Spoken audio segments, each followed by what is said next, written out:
Hi there, it's Michael Thorne from Remax Little Oak Realty in Langley, BC, and one of the co-hosts of Mobile Agent TV.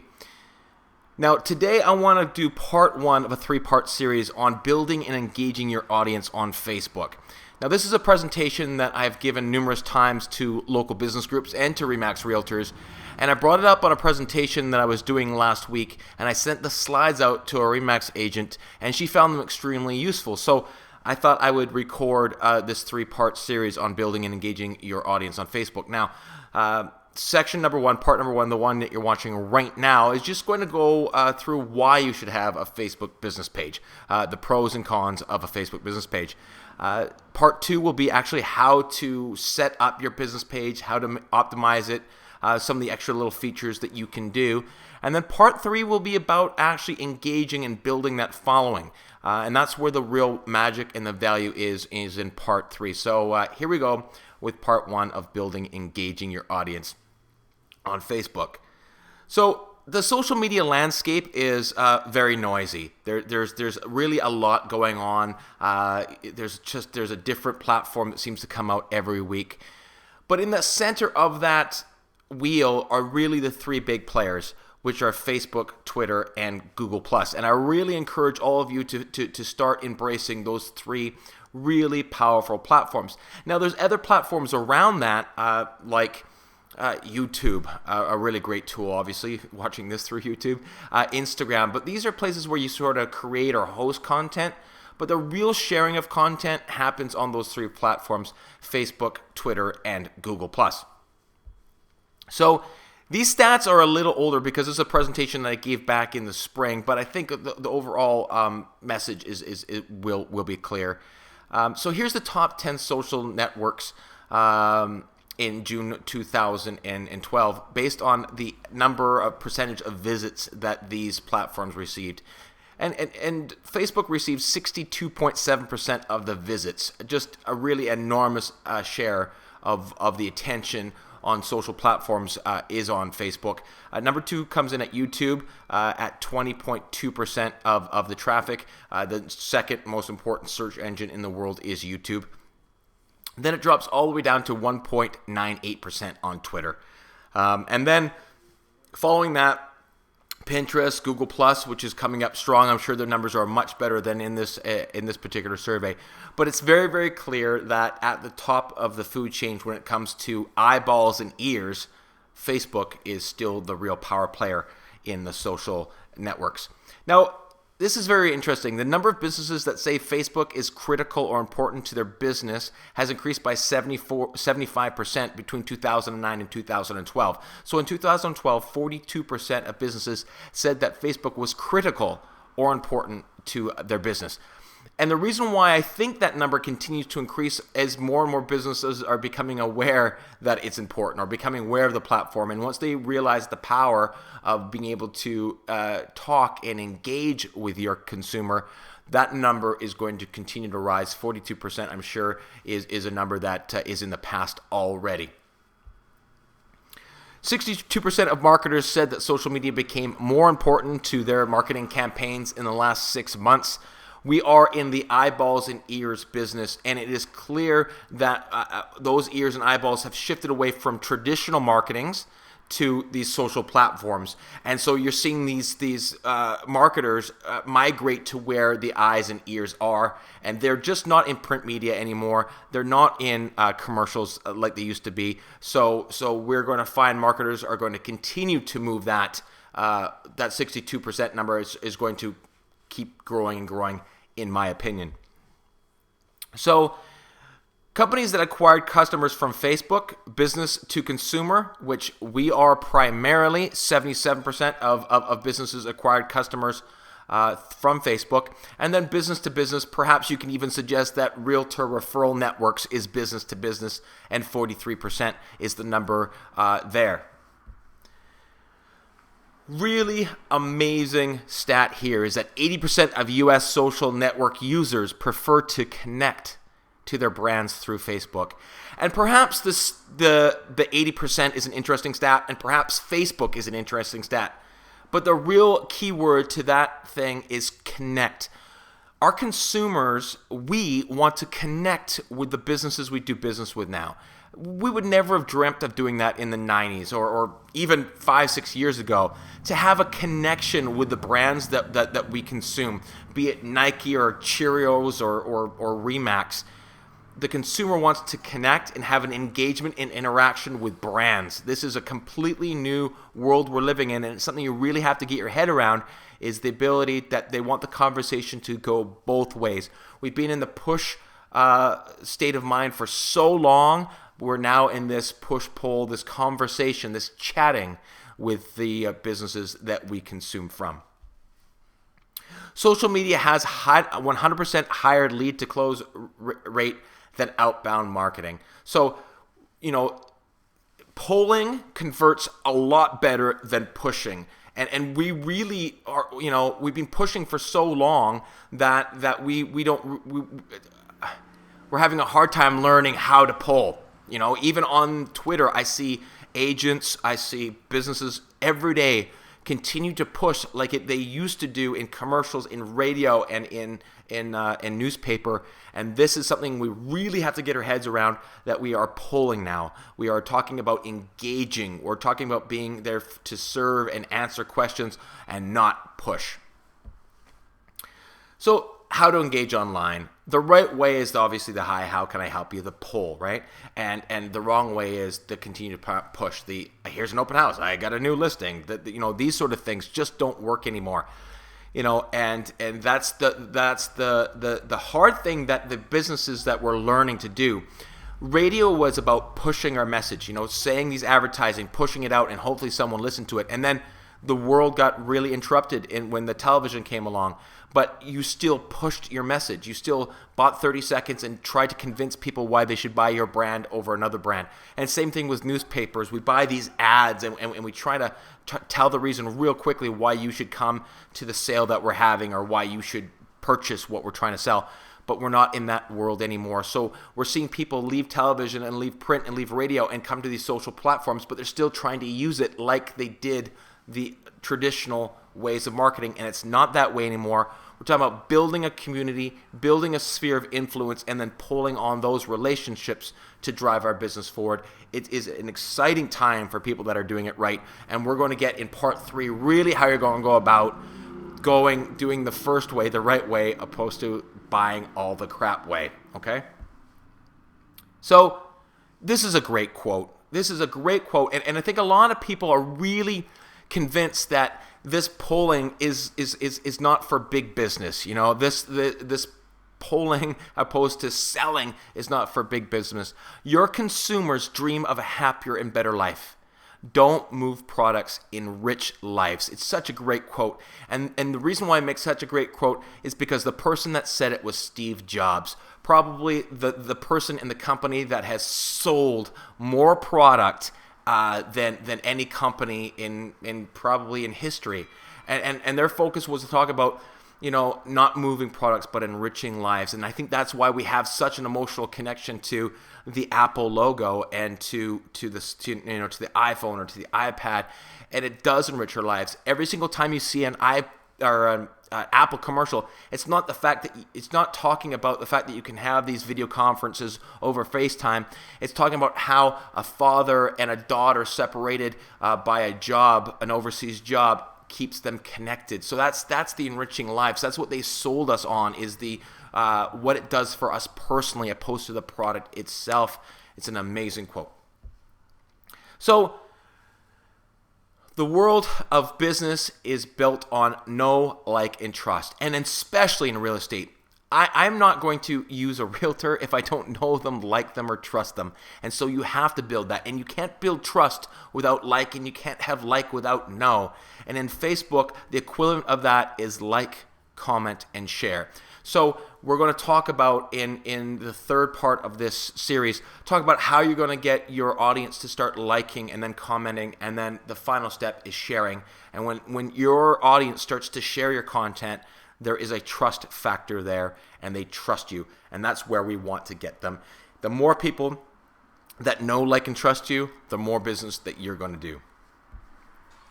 So What is the difference between the three different types of Facebook profiles you can have? Well, there's Facebook profiles, which is your personal profile. I'm sure all of you have one. It's where you invite people in to be in your group and you share photos of your Christmas and your vacation and where your personal things happen. And then there's Facebook groups, which are a little different. Now the problem with Facebook groups is, let's say I want to start a group about, I don't know, knitting, right? Okay, I want to start a group about knitting, and I get 5 or 6 people that join that group. You have to be invited into knitting groups, so you have 5 or 6 people join that knitting group, and that group grows and grows and grows, and a bunch of the people that are inside the Facebook group sort of want to see the group steered a different way than you originally intended it to. Well, you can't keep that from happening. There's not really a head of the snake in a Facebook group. It's a group of people, and no one particular person is in charge controlling the message and the direction of that group. And that's where Facebook pages come in. And that's what you want for your business, is you want to have a Facebook page. So what makes a page different than a profile? Well, first of all, you're allowed to have multiple administrators. So you can have more than one person really maintain that page. And I really encourage you, when you set up your business page, make sure you have at least one more person as administrator. And the reason being is, if you were to ever lose your personal Facebook profile, you would then lose access to your business page, right? So the way you get into your business page is through your personal profile. So if you make someone else that you trust an administrator, then if you were to ever lose your personal profile, you could regain access to your business page. So really make sure you at least have one more administrator. Now, the nice thing about a change that happened in Facebook, I think around the beginning of the year, beginning of 2013, was that now you can control the access that certain your administrators have. So maybe certain administrators can only post content, and certain administrators can only can comment back as your brand. So if there's more people managing the page, you can control what their access to the page is. Your Facebook business profile, your Facebook page, is always publicly visible, just like a website. You don't need to be a fan to go around to navigate the page to consume the content. And this is where that no happens, right? You're going to find people going through and looking at your content, reading your posts before they might like your page. But that's where the no comes in. Analytics on your Facebook pages are really amazing. They're really robust. They tell where the traffic's coming from, what articles they're reading, how they're engaging. Because at the beginning, you're going to find that you're not going to see the engagement, but through analytics, you know that people are interacting with a page, and it will keep you motivated to keep growing your page until you do have that interaction. Custom applications, there are tons of great applications you can do on your fan page to make it like a mini website, whether that's hosting your YouTube stuff there, or Pinterest, or running contests, or having anything. You can make these custom applications that really, really give your Facebook page a custom feel. Update your fans. This is so great. I mean, when you think about your website, RSS, for some people that know what RSS is, it's something that's never really caught on. But, people have to come to your Facebook page to consume your content. Your website. People have to come to your website to consume your content. And so if you do updates, there's no way of really letting people know that you've updated your page. Well, once someone's become a fan of your Facebook fan page, the moment you put out a status update, you write something on your wall, it goes out to their newsfeed. And that's where they're going to consume the content, is on their newsfeed. You're going to find a very small percentage of your fans come back to your actual facebook.com/mobileagenttv or My North Langley, which is the site we're going to be primarily talking about in this 3-part series, is our community Facebook page. They're not really going to come back to the page. They're going to be consuming your content through the newsfeed. So the ability to go to the people that have asked to receive your content is very, very powerful, and it's something that doesn't happen in your traditional website. You can run contests on your pages. There are some restrictions and some things that you've got to be aware of, but you can run some really fun contests to increase the engagement level of your fans. Now, I've set up a number of Facebook fan pages or business pages, and every single time we've set up a newer one, it's become more successful, faster, and I think it has a lot to do with the fact that when I've set up our first business page, I didn't ask these questions. I didn't go through these questions and sort of, define what we wanted the page to be. So here we go.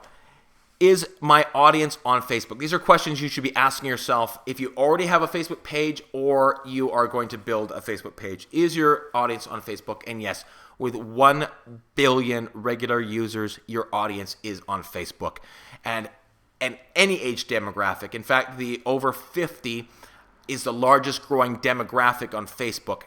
Probably because everyone else is already on Facebook, but age groups of all ages are on Facebook. Number 2, what incentives is there for people to become a fan of my page? People aren't going to like your page just because. There has to be this exchange of value. So what is it that your page is going to offer someone to entice them to exchange them for becoming a fan of the page, right? So what incentives? What's the value? What's the message? What's the niche your page is going to talk about that's going to add that value? And then the next question obviously is, how can I add value? What is it that you're going to talk about, engage about? Now it can be very, very important news that you're offering. It could be entertainment that you're offering. It could be expertise that you're offering. Find out what value you have on the niche topic that you want your page to be about. And your page does not have to be about real estate, about open houses and listings. In fact, our most successful page that we're going to be talking about throughout the series isn't about real estate, right? It's about community. It's about becoming the social mayor of the place that I live. It's about awareness of who we are and our authentic interest in the place that we live. And real estate and community go so hand in hand. But your page does not necessarily have to be about real estate. So what's the value that you can add? And then what are your goals? If you want to have this really huge, large audience, all around the world, that's a goal. When we set out to start My North Langley, we wanted to have a small, very hyper-local, highly engaged audience, right? We really wanted to grow our fan base organically. And every week or so we lose a fan, and it makes me so excited when we lose a fan. And the reason why it makes me excited about when we lose a fan is that it just proves that the other 1,500 people or so that are on our page could opt out at any moment, right? It's not like it's impossible to opt out. So when we look at our fan base, you realize that when you lose someone, that the 100 or 200 or 1,000 fans that you have on your page are really, truly enjoying the content you're putting out there, because if they didn't, they would just opt out of being a fan, right? So find out what your goals are. For us, it's hyper-local, because real estate in general is a local, hyper-local thing, and we wanted a highly engaged, interactive conversation audience. We didn't want to have a passive consumption audience. We wanted there to be interaction. And then what is the strategy you're going to achieve, how you're going to achieve those goals? You got to find out how is it you're going to go about creating whatever type of goal you want to have. So you're going to put together the strategy for that. And now, how are you going to measure your success? And I think the reason why there's a lot of Facebook pages out there that are absolute ghost towns is because people didn't know how they were going to measure their success. So if you're going to measure your success by the number of fans you're going to have in the first month, or if your first 5 posts don't have 12 comments, or I haven't got 3 listings out of my Facebook page in the first 3 months, social media is something that you're building. It's something money can't buy, right? So how are you going to measure your success is going back into those analytics and realizing that, no one commented and liked or shared that video, but 25 people watched it. Find out how you're going to measure your success to keep you motivated moving forward, and it'll grow and grow and grow. So what existing content do you already have that you can share? If you have a monthly email, you already have content. If you put out regular video, you already have content. If you take Instagram photos of your community or whatever it is, you already have content that you can share on your Facebook page, right? And you're not going to have to create all the content. Some of the content you can curate, but you already have created existing content that you can share. And then what kinds of content are you going to need to create? And you are going to need to create content. Because if you just go about and curate and repost other people's content, they never get to know who you are. They never get to hear your voice. So if you're a quirky, offbeat personality, then your page has to at some point reflect who you are. So creating your own content is important so that people can see you. Now, the other thing you can do is you can curate content and then put your own spin on it, put your own flavor on it by adding the odd comment or two, right? And that will help you demonstrate to your audience the authentic person that you are. And the last thing is, who's going to manage it all, right? This is a big thing, especially for realtors. Who's going to do all this work? It's so time consuming. It's so hard. First of all, I don't think that it is hard, and I certainly don't think it's time consuming once you have it up and running and you've got the systems down. You can hire someone to manage your business page.